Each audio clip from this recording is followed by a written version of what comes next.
literally killing people live in front of you, and they justify it. Like, it's the most ridiculous thing. They justify killing people. Their biggest investment is the army. But then if you don't have wars, what are you going to do with the weapons? Left with the option of starting wars. Democracy, especially as an example in America, is an illusion. They gave him over close to $500 million. What sponsoring is that? Yeah. That's buying, dog. You don't fool me, bruh. If you don't have military power, JC, shut up, dog. There's nothing you can say to US and United Nations and UK. I mean, having one African military is like the best option that we have right now. But if you think about how bad and terrible we are in administration, and open border is gonna be disastrous. People will be losing $1 billion and be like, where's what? COVID billion? Hey, bro, hey, these niggas, bro, it's the gangster shit ever, bro. It's so gangster. Can you imagine that? Okay, so, buddy, as we had spoken, I saw the case Lenze Amanj by Algeria, right? In the ICJ. By the way, and is this something actually I want to stress out because I started following more. This case here, ICJ, is not related to a case in South Africa, right? It's not like together. They don't go together. This is a separate case of Algeria, basically asking for complete ceasefire. Different case to what South Africa. South Africa was about genocide. You know, they're accusing Israel of genocide. This one is different. It's literally about ceasefire. Okay, now, there are 50 countries, over 50 countries, 50 plus countries, actually including South Africa too, because South Africa came in to testify in the case for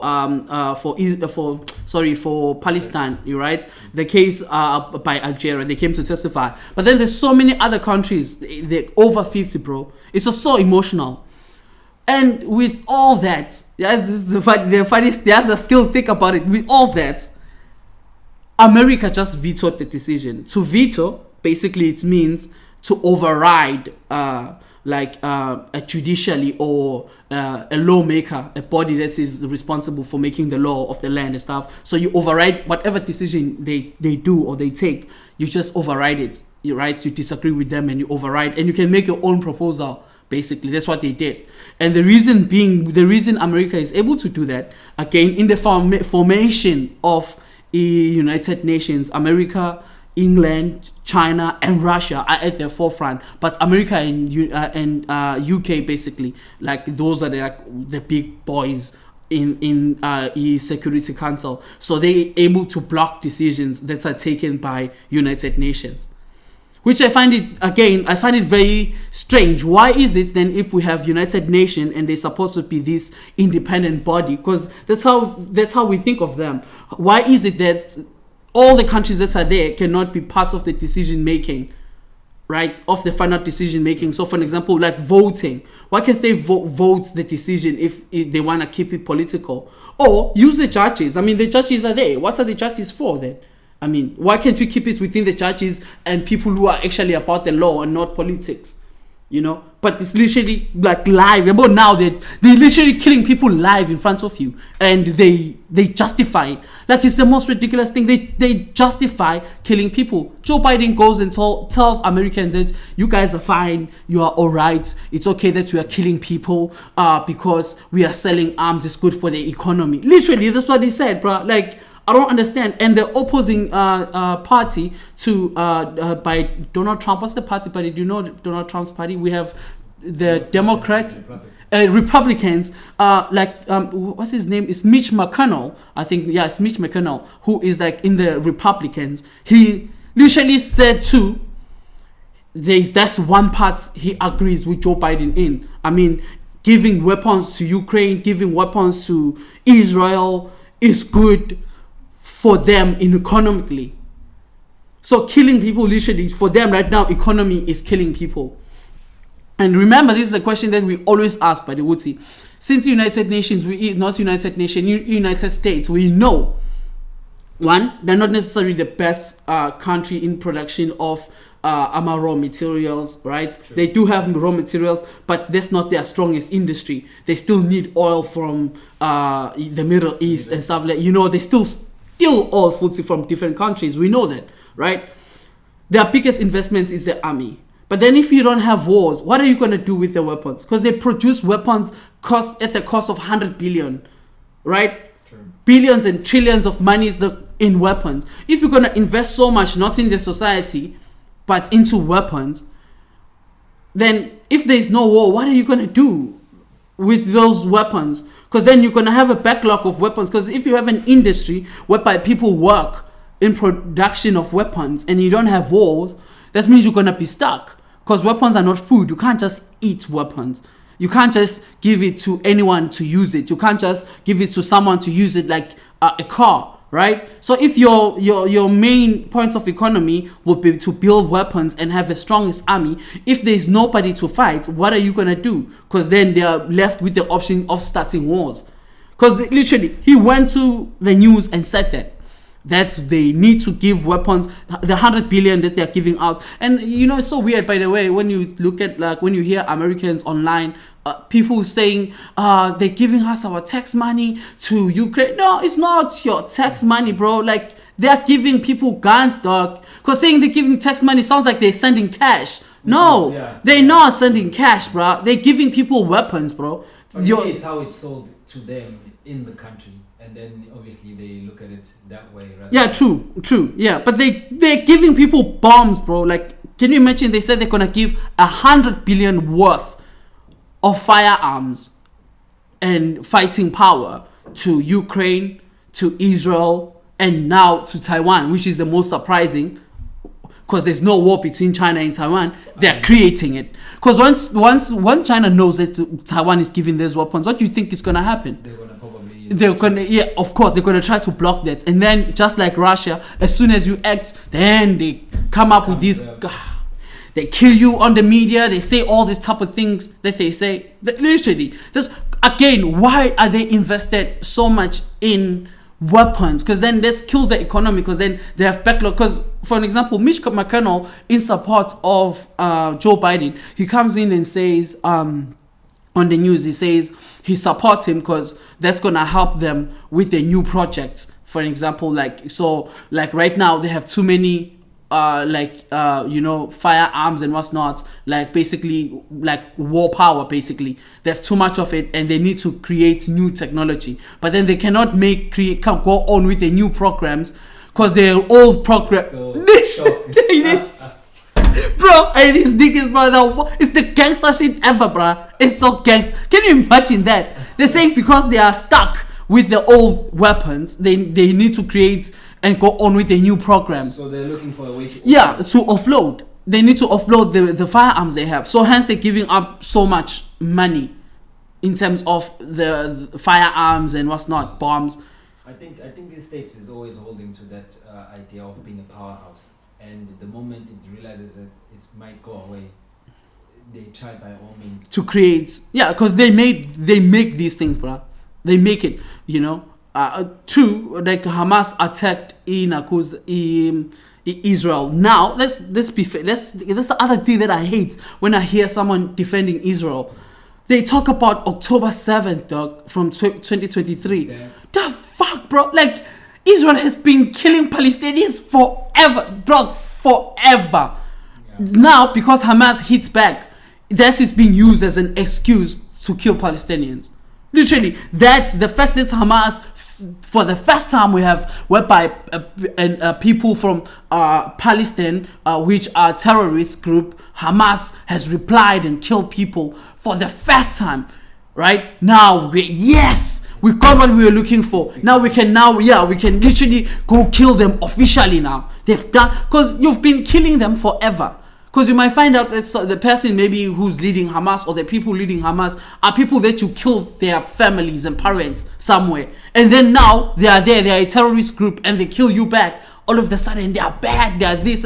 It's most ridiculous things, bro. Like, it's ridiculous. But then people only argue from October 7th and leave all the kids who were killed in 2016, people who were killed in 2006, 2005, 2004, 2000. They leave all those people who were killed then. Then, bruh, Israel killed people in Jerusalem, Palestinians in Jerusalem, the side of Jerusalem, long time ago, like around 2016, if I'm not mistaken, or 2015 or 14, some time ago. And there's no Hamas there. Hamas is not even in charge in that area. It's not. But they still killed the people. Before the October 7th, they've been doing it. So then how do they justify that? Yeah, but then now this is the thing. Hamas is attacked back, so they are using that as a justification of everything that is happening now. Literally now they're killing people in the places where they said people should should flee to. I mean, they told people to flee to that area. Now they're going there to kill them there, and they started bombing them there. Hence, Algeria came in with the resolution, and then they vetoed. And they come in the news. Joe Biden, like the president, comes in the news and says, "We have to kill them, folks, because we need this is for our economy." Like literally, he's saying that. Like it's just now coming to the point. Oti, everything that Putin then was saying, then it makes sense. You know, because this is not the first time too Putin is saying this. Oti, America is not ran by the politicians or the figures that Americans think they've elected. Democracy, especially as an example in America, is an illusion. I always thought about this. It's a whole illusion all the time. When someone talks about democracy, wherever actually, let alone America, before Americans think I'm just attacking Americans, but generally, let alone America, democracy generally, basically, JC, is an illusion, man. Yeah, it's an illusion, bruh. Yeah, it's an idea, bruh. There is no way that people are actually choosing the person for the person. There's so much influence in that. One, you have big companies who are running the media, so they're gonna oversell the person they want the majority to vote for. Okay, that's one. So if a certain business is interested in a particular candidate being the one, then they make that person popular. Yeah, invest, sponsor. Yeah, they invest, they sponsor. JC, can you imagine, for an example, in South Africa, Ramaphosa, they gave him over close to $500 million, over a billion, basically. They gave him like 500 million is the money that is being spoken about that he was given to run for a presidential election. What, my man? That's not. What are you? What sponsoring is that? Yeah, that's buying, dog. You don't fool me, bruh. You are buying that. This means basically you can go in someone's house, buy them groceries, and ask them to vote for you, and they have to. The whole family has to vote for you. That's buying, bro. You can't give someone $500 million, dog, and say election was fair. That's not. That's buying the votes, bro. So the idea that there's something as democracy is such an illusion, especially now. Such an illusion, bro. This is the biggest illusion. Because the biggest companies know who they want and they put the person they want. Then how is it democratic? Okay, let's say it is democratic. And then in the case of US, for an example, you have all these agencies who will come and the president will make a decision. And they will come and tell the president that, nah, your decision is not it. For example, into something and disagree with them or make them change their opinion about certain things or tell them something cannot happen. The agencies. Because when you come in as a president, firstly, you don't know anything, bro. When you come in there, you have no idea. You don't know anything. You come in there, you don't know anything. There are these people who are going to tell you. The CIA will be there, Mr. President. We have a briefing for you. Give you whatever position that they want to give you. That's true. Jeez. I mean, can't necessarily confirm, but I get the idea of how these things work. It's weird because, I mean, even when we watch films from Hollywood, they always tell us this right in our faces, how actually these agencies are doing these things at the back. Yeah. But, I mean, we're oblivious to it. Yeah, of course. We're oblivious to it. I mean, one thing that I want to know, I mean, I don't know if you have the information, I mean, you can share. I mean, clearly everybody has this idea that, you know, the States and the British are behind all these acts.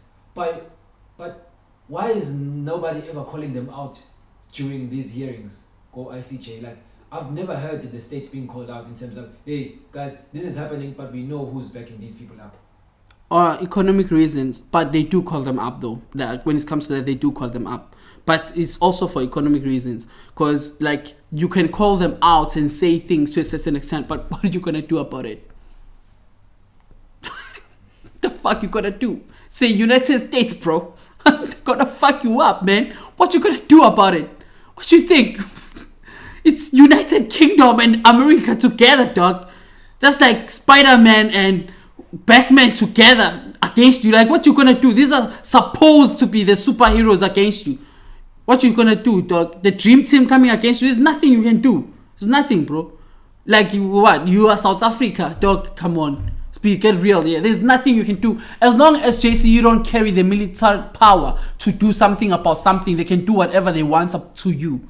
Look at the approaches. For an example, Palestine doesn't have the same power as Russia to defend itself, right? We know Russia is carrying weapons like mass destruction weapons, right? We know they have nuclear weapons in Russia. So even if you fight Russia, you don't fuck around with Russia. One, in the fight between Russia and Ukraine, Ukraine is not attacking Russia in Russia. They are fighting Russia within their borders. And Russia has came in and won so much territory in Ukraine, but they still fight. They are not sending weapons to a city in Moscow, for an example. They're not destroying Moscow. They're not fighting Russia they are fighting within their borders. Because if they go and start shooting Russians in Russia, shit's gonna get mad. They're gonna fuck them up, right? They know that. They know they're gonna get messed up. But then, on the other side, Israel knows exactly Palestinians don't have that manpower. They cannot defend themselves. So they can go chase them in their own home, dog. Shoot them in their pajamas. They can go there, fuck them up there. And America is going to give them weapons to do that. But America gives Ukraine weapons, right, to fight Russia. But they don't, but to the certain extent whereby they were even worried when they gave them missiles that can shoot up to 200 kilometers, right? The reason they were worried is that if you give them weapons that can shoot up to 200 kilometers, then you can make them then start shooting people in Russia. And because they don't want the smoke. Do you understand? So they're very particular in how they fight their war. They understand what they're doing. So if you don't have military power, JC, shut up, dog. There's nothing you can say to US and United Nations and UK, United Kingdom. There's nothing you can say to them. Canada, put Canada in there too. France in there too. There's nothing you can say. Nothing. You don't have weapons, dog. Shut up. There's nothing you can do. Only China, Russia can say something to them. Nobody else. The countries that can stand up, those are the countries, they're not going to fuck with them like that. They know. But then everybody else, all the countries that were there trying to talk for Palestinians, there's just nothing they can do, dog. These are the bullies, dog, of the game. There's nothing they can do.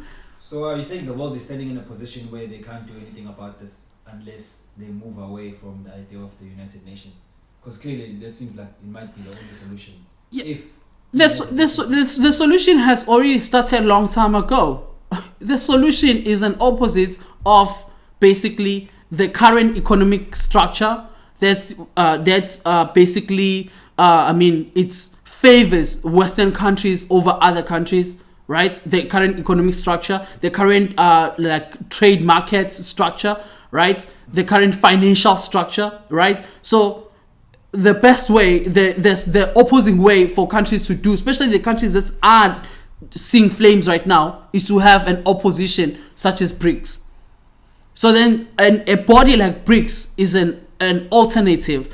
So the reason I don't want to say BRICS is an answer, okay? Because it's not going to be an answer for everything, because you can still have the same thing within BRICS, because the big countries will always be dominant. As I said, you don't have weapons, dog. If you don't have weapons and manpower to fight like that, you always going to be held down, whether you like it or not. The reason though I'm saying BRICS, right, is because at least in that way you have an option, an alternative. Because then if you have one power, basically you run the risk that they can always decide for you all the time. But then if you are able to have an alternative, you can also decide to change lanes, right? So you have a choice at least. So BRICS in this case can be an answer in that way. But I don't want to say BRICS is an answer in the overthrowing the United Kingdom and US, because then if you don't have that option too, in BRICS you're gonna find yourself in the same situation fast forward later,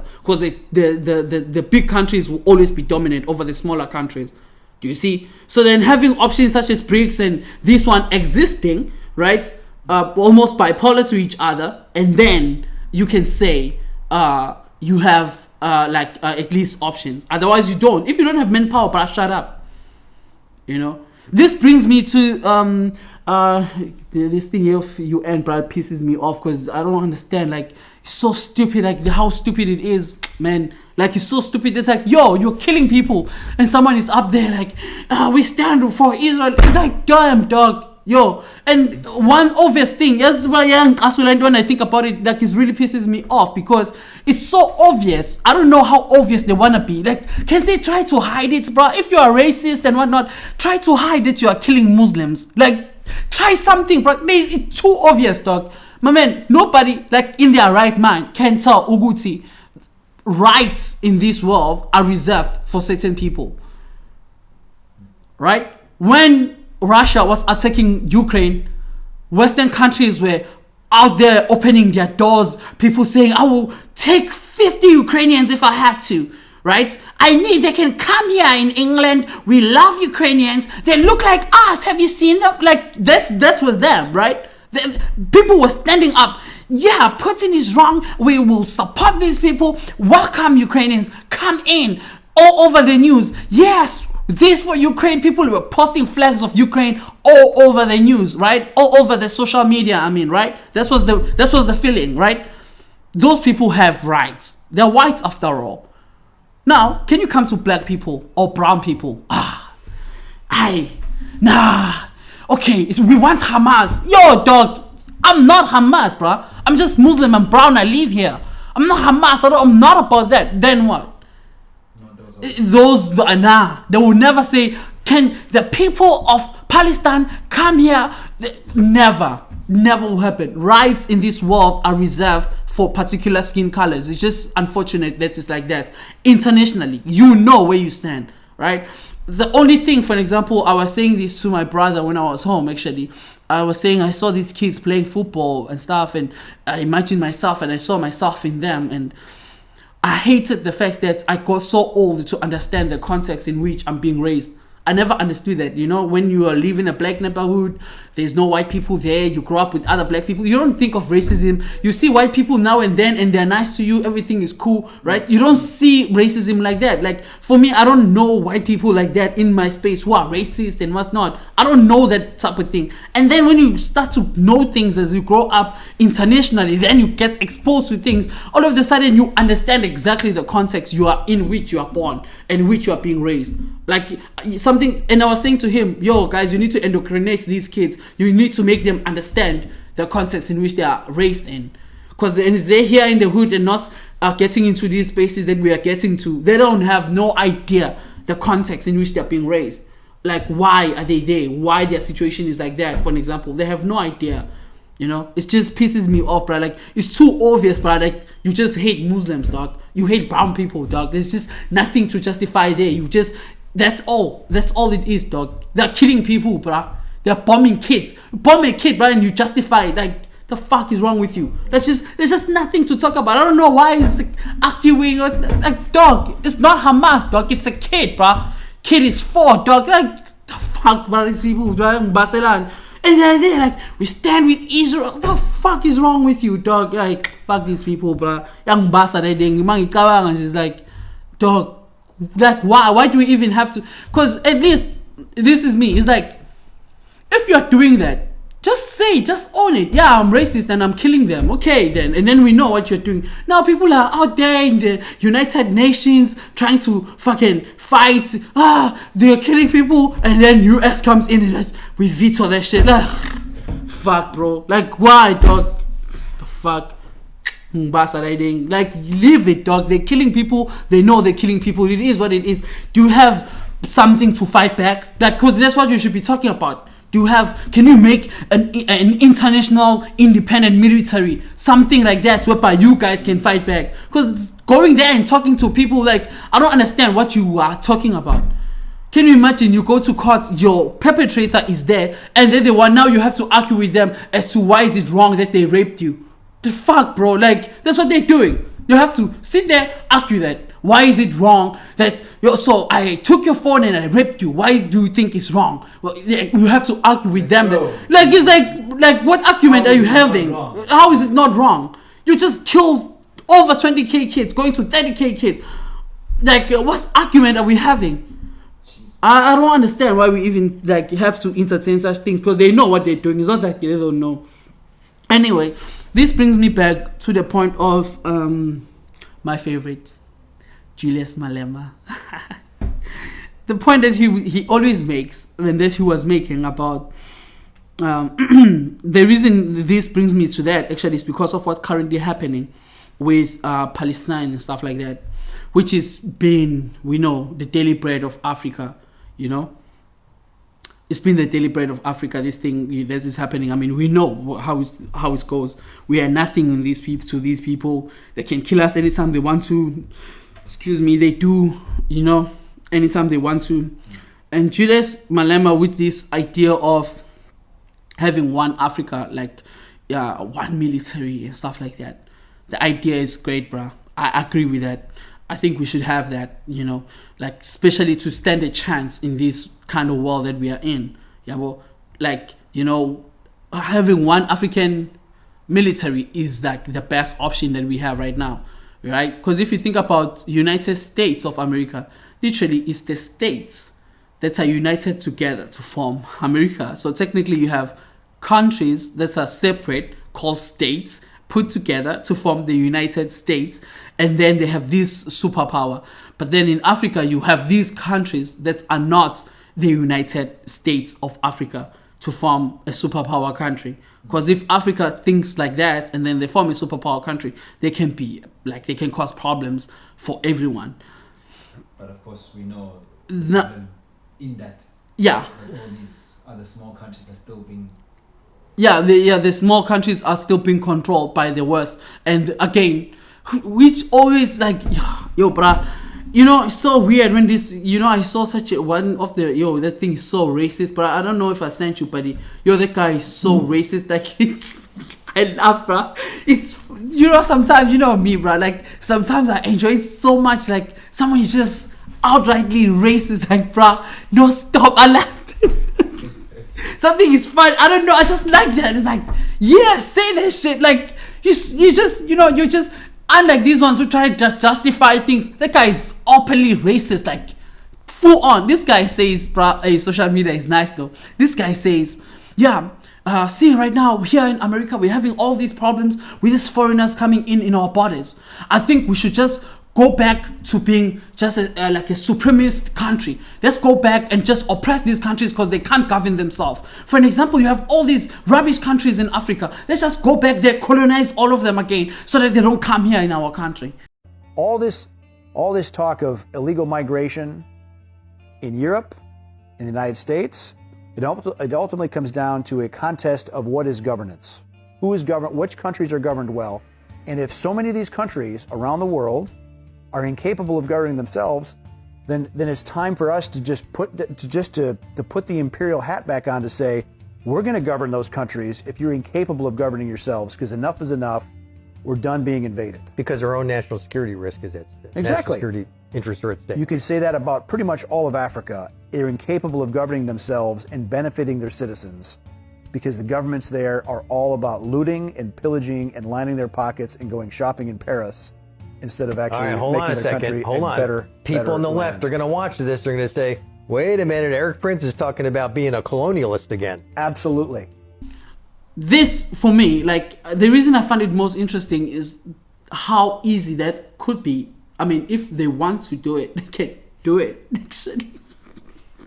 I mean, how hard would it be for them to colonize Africa again? I mean, yes, it might be hard because they will have to fight some enemies within, because there will be black people within or even white people within them who's going to disagree and fight them back. You know, they will have problems in that way. But technically, it's something they can, I mean, they're doing it now. They're fucking up Palestinians and nobody can do shit. All these countries came there in the United Nations and told them we veto their shit. I mean, so they're doing it.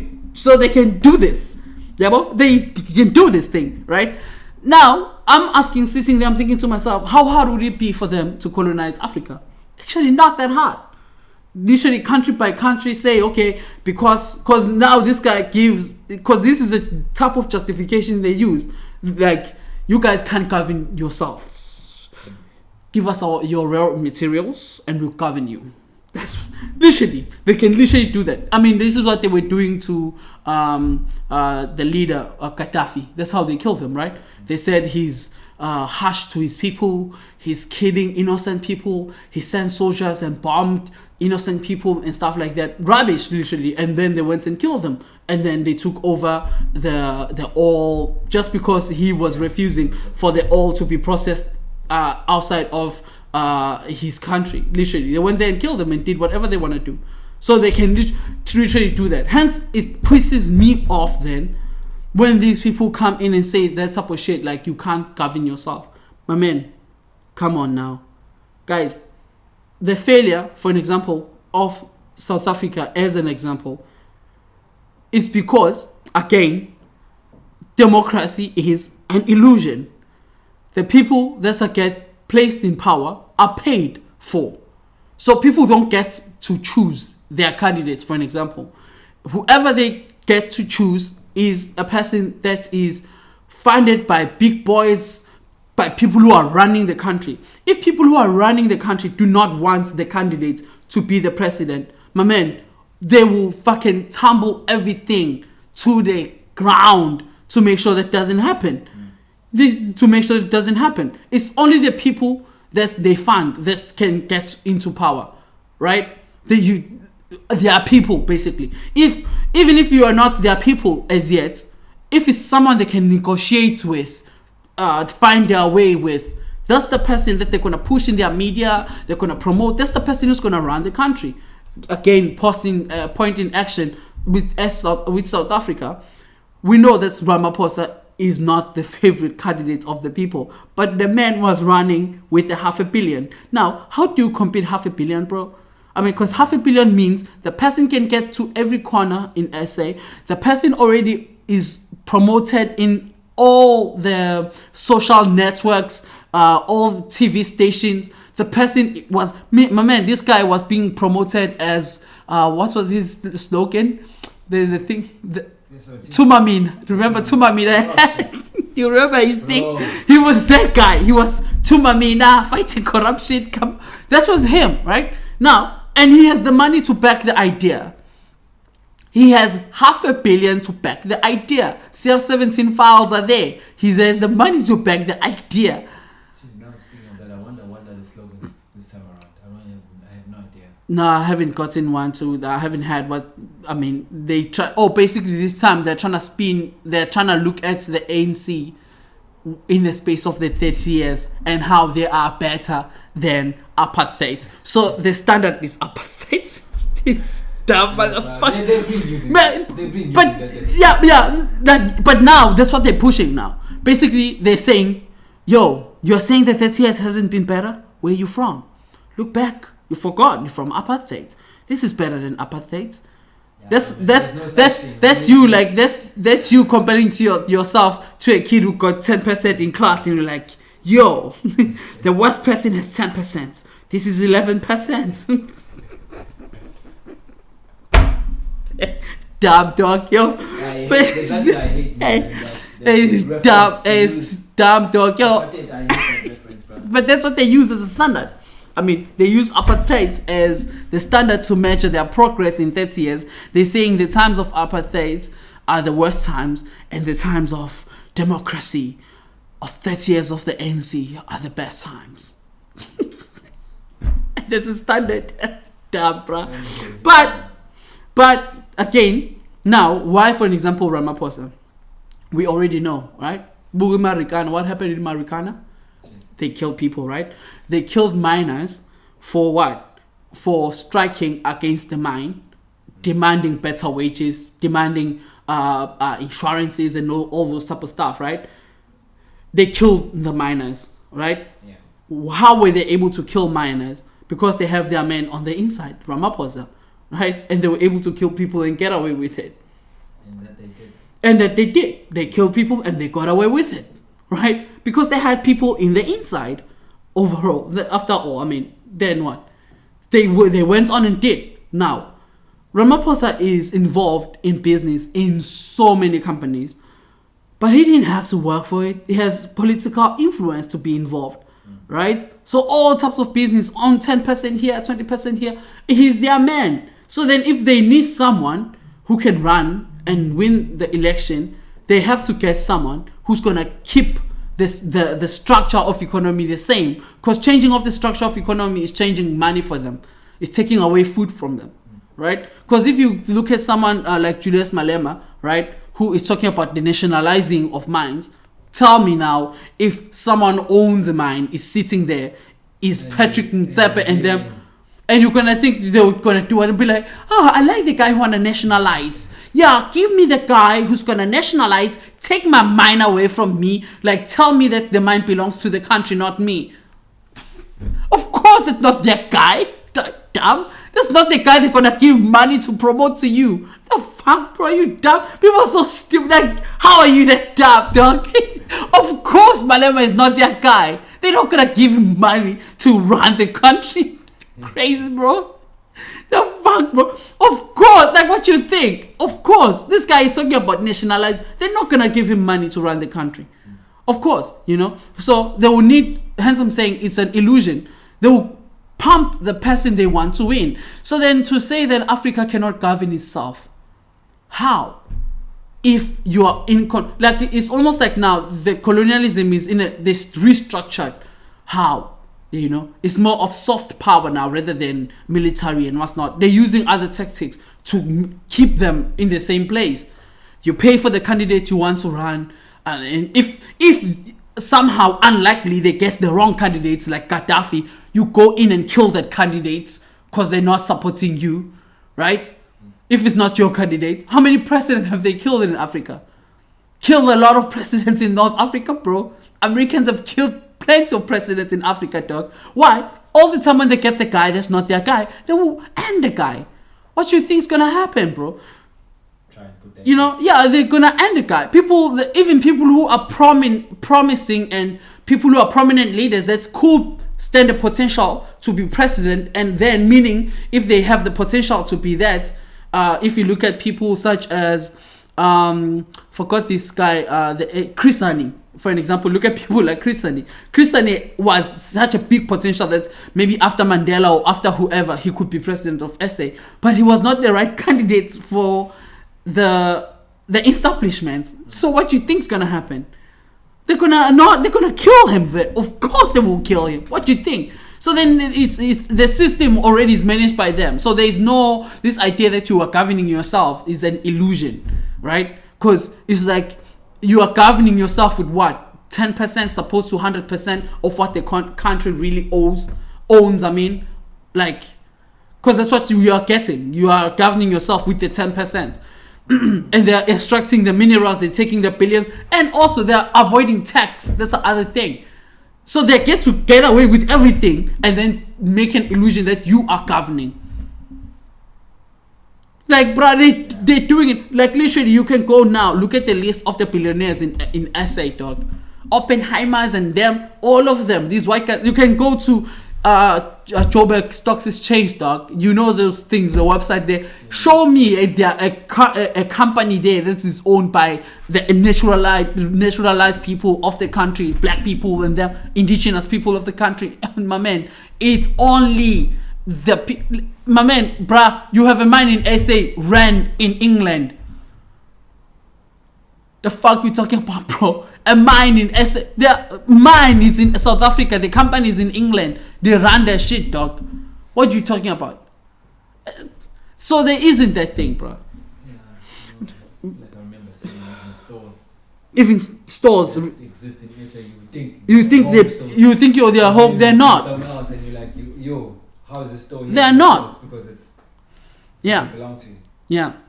And then Malema is talking about basically uniting Africa and what's not.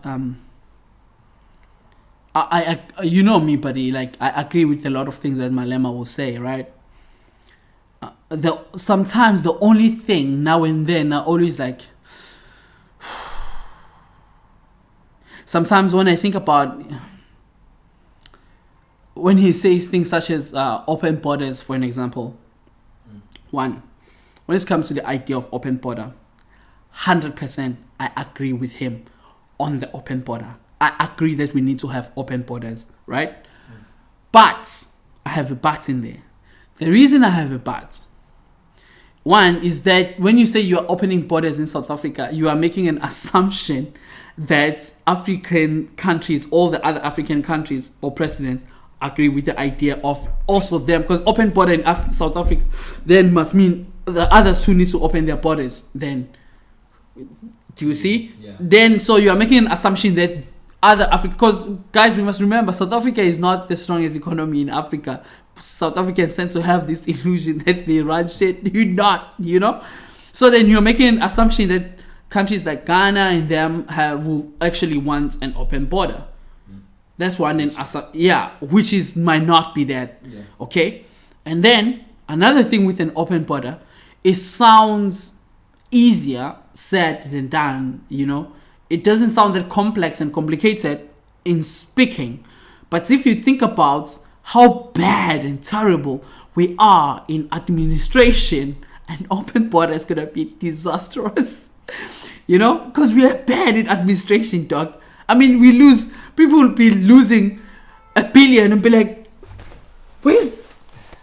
COVID billion? Hey, where did you put the COVID billion? Can you imagine that? So you struggle with administration with South Africans only, or let me put it like this, with the minimal number of foreigners coming into SA, you struggle with administration. Now, how much then with open borders? What do you think is going to happen administration-wise? It's going to be disastrous, dog. If you think about it, because we struggle. Because right now, if you think about an open border, it's almost like, okay, right now, South Africans will complain about, which are always also the other thing that I hate when Julius Malema overlooks complaint by South Africans about foreigners and stuff like that. I think it's something that he needs to attend to more, try to to find ways around it as to have a better answer for it, rather than dismissing it, because dismissing it makes it sounds like then the people who are saying there is a problem here are just rubbish, talking garbage, all of them. There's just too many, So if you want to be in that space, you can't just be dismissive because you believe in a certain idea and not try to get understand. Because I'm saying this not to say he's never tried. By the way, I've seen him going to Ama restaurants because people were saying Ama foreigners are being hired, Guma restaurants and whatnot over us. Only to find out that it's not the case on the ground. Wasn't like that, according to his research and the places he went to, right? Cool, right? But let's not dismiss it though, because then he's so dismissive of that idea that foreigners are taking jobs. I mean, at the end of the day, the reason they're there is because they get something. That's not, so then saying they're not is like what, they're on vacation? I understand it. So you're saying they're not, then you're wrong. You're dismissing it. So there are spaces, of course, that foreigners are taking that South Africans feel like they could be utilizing themselves, right? So he made an argument there that I don't know, in this area, people who came and chased away people who came and chased away foreigners in the streets, right? After chasing away foreigners in the streets for 2 weeks, nobody went to occupy this space and sold there, how the foreigners were doing, right? He used that, so it's almost like he has a justification against the idea.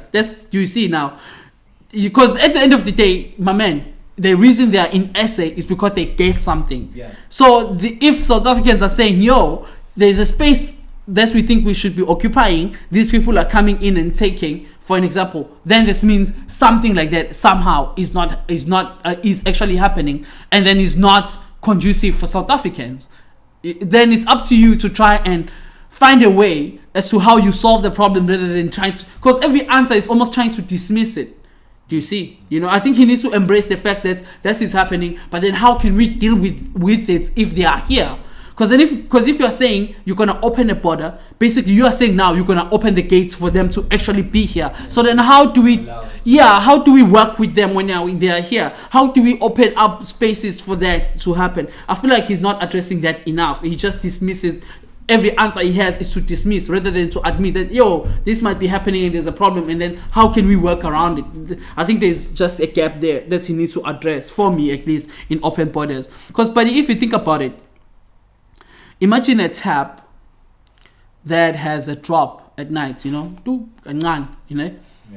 it's not open, it has a problem, so it has a leak.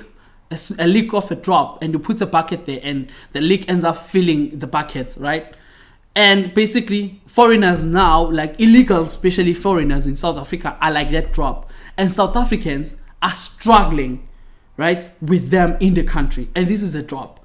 And Malema is saying, nah, wait until I open the tap, digga. I want to see if that bucket's going to hold. Technically, that's what he's doing, right? Because right now, it's just a drop. It's just because it's not like we have, like, people just, like the whole country walking into SA, right? But by the time you open the tap, you are saying now, the whole country can just walk into SA. Or all other countries, the whole continent, if they want to, they can walk into SA. Which could be disastrous. Which could be disastrous, because we are bad administrative-wise. We know that we are bad. You know? We cannot account for things. So you basically won't know where these foreigners are and what they're doing, and do you see? It becomes a huge problem. It becomes a huge problem. So that's my issue right now with him not addressing that particularly. And then when you look at then other political parties like DA, okay, I know some South Africans actually are very like extreme when it comes to the DA. They're gonna bring back apartheid. I don't think that's gonna happen. Fuck, bro. I don't think they're gonna bring back apartheid per se, right? But they are going to. It's almost like you are saying, if you know, between DA and the ANC, this is how I feel. DA and the ANC are serving the same masters for different reasons. Right? Basically, it's like the DA, the masters own the DA. Right? It's their party. They literally formed the DA from the apartheid party. I forgot the name of the apartheid party. The DA. MP. Yeah, something like, you know, P though, I remember. What? National Party. Yeah, National Party. Yeah, so they formed the DA from that National Party thing. So it's their thing, right? The NC is a winning child. They sponsor it. They sponsor the NC so that they can maintain control. But they own DA, right? So then because DA loses to the ANC for some time, DA number 2, ANC number 1, they sponsor ANC for control, right? While their DA is losing. But if then you swap this around, you say DA lead, they lead. They now running shit. They don't have to pay. Yeah, that's what's happening. They don't have to pay. Now they're the one who are leading. They're the one running things. You know? Jeez. So for me, the whole thing, Jay, my basic view in terms of international politics, the whole Mzansi thing, Jay, not Mzansi African thing and ICJ thing, bruh. If you look at them all the time, this is what I'm thinking. If they can do that to Palestine or any other country, what could prevent them from doing that in Africa? Like, they can always do that. I mean, they're doing it, we know, right? Depending how and where they want to use it. Anyway, that's going to be it from me today, buddy. Showcase. Shots.